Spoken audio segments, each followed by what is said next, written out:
Hello, I'm Amari Jones, and today is Tuesday, July 21st. This is Caffeine TV, your daily news brief, here to take you through 3 headline numbers in just 3 minutes, giving you a different take on everything from housing policy to the Real Housewives. We are back from our summer hiatus. The first number up today is 3. That's the number of automatic and semi-automatic weapons that Mohammed Abdulaziz managed to get his hands on in order to carry out the Chattanooga Massacre last week, in which he killed 5 people, including members of the U.S. Armed Services. The weaponry that he used included an AK-47, a 9mm Glock handgun, and a semi-automatic rifle that's used by U.S. Special Forces. Now, one of the questions is how he managed to get his hands on such deadly weaponry, and today the Wall Street Journal answers that question by saying that he used an online service called Arms List, which allows buyers to avoid the gun regulation system and background checks associated with it. Now, back in 2012, President Obama proposed legislation that would have closed this gun regulation loophole, but he was blocked from doing so due to lobbying efforts by the NRA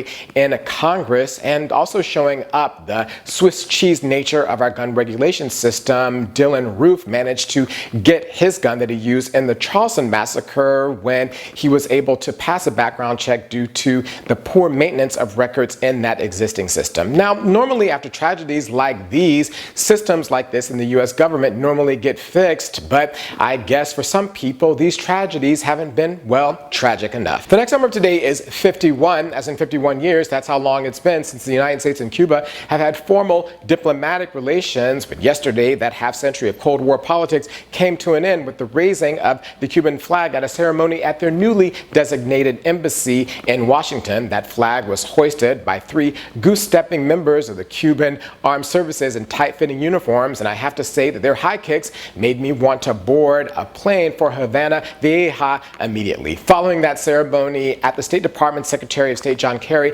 met with Cuba's Foreign Minister Rodriguez, and a flag-raising ceremony at the U.S. Embassy in Cuba will take place next month. But not everyone is happy about the newly established relations. Congresswoman Elena Ross-Lehtinen of Cuban descent from Miami said that she would fight to the last to block the reestablishment of ties. But I honestly never quite understood, not talking to people who we say that we don't like. During the Cold War, the Soviet Union had 20,000 nuclear missiles pointed at us, and we fought proxy wars against them in Europe, Afghanistan, and Latin America, but we constantly maintain diplomatic relationships with them, so surely we can do the same with a country that only wants to sell us sugar and cigars. The last number of today is 24, as in 24%. That's the proportion of Republican primary voters who say that they support Donald Trump for president, putting him in the #1 position in advance of Republican presidential primaries next year. According to a Washington Post poll that was released today, he was followed in the distant second place by Governor Scott Walker of Wisconsin at 13%, and